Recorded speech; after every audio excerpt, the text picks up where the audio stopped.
បាទសូមគោរពជំរាបសួរលោកគ្រូអ្នកគ្រូបន្ទុកថ្នាក់ទាំងអស់គ្នាថ្ងៃនេះខ្ញុំសូមធ្វើវីដេអូណែនាំអំពីការបំពេញទិន្នន័យកកថប្រចាំថ្នាក់នីមួយៗបាទអញ្ចឹងដោយសារតែខ្ញុំបានបំពេញទិន្នន័យដែលខ្ញុំមានក្នុងដៃប៉ុន្តែទិន្នន័យមួយចំនួនទៀតខ្ញុំអត់បានមានក្នុងដៃទេ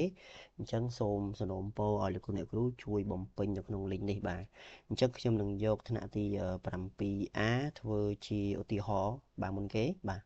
អញ្ចឹងខ្ញុំមានជាបាទលក្ខណៈបែបនេះបាទខ្ញុំមានជាស៊ីត 7A 7B រហូតដល់ 9B បាទអញ្ចឹងលោកគ្រូអ្នកគ្រូសូមចូលទៅកាន់ថ្នាក់ដែលលោកគ្រូអ្នកគ្រូជាបន្ទុកថ្នាក់បាទអញ្ចឹងឧទាហរណ៍ថាខាងលើនេះយើងមានកឡោននាមស័ព្ទហើយនិងនាមតកូល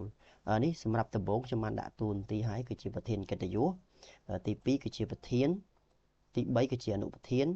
បាទអញ្ចឹងពួកគាត់ទាំង3នាក់នេះគឺជាយើងរើសចេញពីអាណាព្យាបាលបាទអញ្ចឹងលោកគ្រូអ្នកគ្រូអាចយកតែ3នាក់បានហើយបាទសម្រាប់អាណាព្យាបាលបាទអញ្ចឹងឧទាហរណ៍ថាគាត់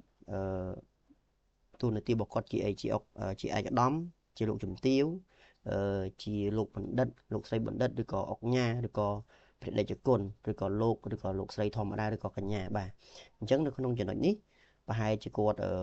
ភាគច្រើនគឺលោកឬក៏លោកស្រីបាទអត់មានកញ្ញាទេបាទអញ្ចឹងឧទាហរណ៍គាត់លោកអញ្ចឹងយើងយកកន្លែងលោកអញ្ចឹងមកបាទបន្ទាប់មកឈ្មោះរបស់គាត់តកូលគឺដាក់នៅកន្លោននេះឧទាហរណ៍ថាតកូលរបស់គាត់គឺឧទាហរណ៍តកូលរបស់គាត់គឺយឹមបាទយឹមហើយឈ្មោះរបស់គាត់គឺបានខ្ញុំគ្រាន់ឧទាហរណ៍ទេបាទហើយភេទបាទភេទយើងចុច select មកគឺយើងរើសបាទមានប្រុសមានស្រីអញ្ចឹងលោកគ្រូបាទបន្ទាប់មកអង្គភាពឬក៏ស្ថាប័នឬក៏ទីកន្លែងរបស់គាត់ធ្វើការបើសិនគាត់ធ្វើការនៅកន្លែងណាមួយស្ថាប័នដូចជាសាលាឃុំឬក៏សាលារៀនឬក៏ណាមួយអាចដាក់ទីតាំងនឹងបានតែបើគាត់អត់មានជាកន្លែងធ្វើការជាលក្ខណៈស្ថាប័នអីទេគាត់ធ្វើការធម្មតាជាកសិករឬក៏ជាអាជីវករធម្មតាអញ្ចឹងយើងដាក់ភូមិឃុំដែលគាត់នៅកន្លែងហ្នឹងលោកគ្រូបាទអញ្ចឹងបន្តមកទៀតមុខរបរអញ្ចឹងមុខរបរគាត់ជាមុខរបរអីជាមេភូមិជាអាជីវករឬក៏ជាអីផ្សេងលោកគ្រូអាចដាក់បានអាចវាយបញ្ចូលបានបាទអញ្ចឹងកន្លែងនេះមិនបាច់ប៉ះពាល់ទេកន្លែងមេធានកិត្តិយសអីនេះមិនបាច់ប៉ះពាល់ទេព្រោះខ្ញុំបាក់ស្រង់ឲ្យអស់ហើយបាទគឺវាយតែឈ្មោះភេទហើយនឹងស្ថាប័នឬក៏អង្គភាពឬក៏ទីកន្លែងគាត់ធ្វើការបន្តមកមុខរបរហើយខាងក្រោយនេះបាទអូមកខាងស្ដាំបន្តិចមកមានលេខទូរស័ព្ទអញ្ចឹងសូមលោកគ្រូអ្នកគ្រូបញ្ចូលលេខទូរស័ព្ទជាលេខឡាតាំងបាទជាលេខឡាតាំងហើយពេលវាយលេខទូរស័ព្ទឧទាហរណ៍ខ្ញុំវាយ012បាទអញ្ចឹងត្រូវចុច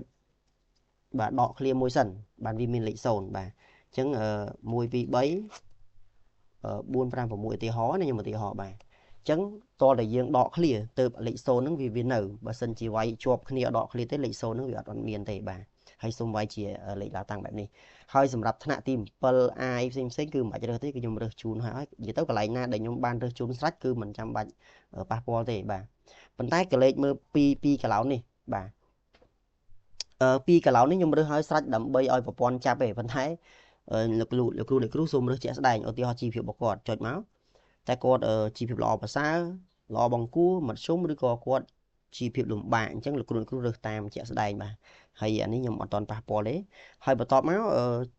កន្លោនចុងក្រោយគឺកន្លោនតួនាទីអញ្ចឹងឧទាហរណ៍ថាបើគាត់ជាប្រជាជនធម្មតាអត់មានតួនាទីអត់មានធ្វើការងារអីទេ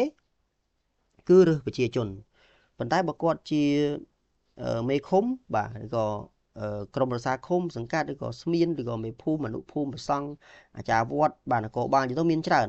អញ្ចឹងលោកគ្រូអូសមើលតាមជាក់ស្ដែងបាទបើសិនគាត់មានតួនាទីណាមួយនៅក្នុងអ្វីដែលគេបានលេសជូននេះ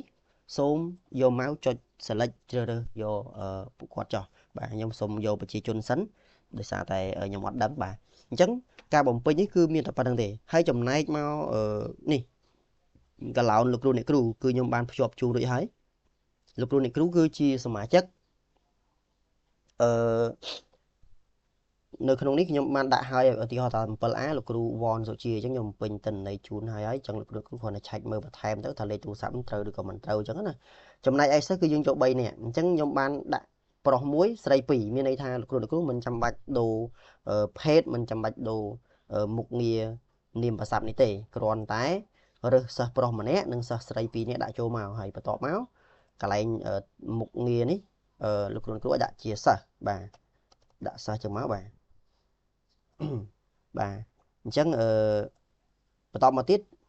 គឺលេខទូរស័ព្ទនេះបើសិនជាមានបាទសូមលើកទឹកចិត្តឲ្យដាក់តែបើសិនជាអត់មានទេក៏សូមបញ្ចប់ត្រឹមនឹងចប់បាទអញ្ចឹងសរុបមកវិញសង្ខេបជូនគឺត្រូវបំពេញនៅកន្លែងណាដែលខ្ញុំអត់ទាន់មានតិន័យដែលខ្ញុំដាក់លេខ0នេះបាទគឺបំពេញជូនហើយឧទាហរណ៍ដូចជាសមាជិកនេះគឺមានប្រធានកិត្តិយសប្រធានអនុប្រធានបាទមាន3អញ្ចឹងមានន័យថាយក3នាក់ក្នុងចំណោមអាណាព្យាបាលសិស្សរបស់លោកគ្រូអ្នកគ្រូអញ្ចឹងខ្ញុំសង្ឃឹមថាលោកគ្រូអ្នកគ្រូនឹងជួយបំពេញខ្ញុំឲ្យបានលឿន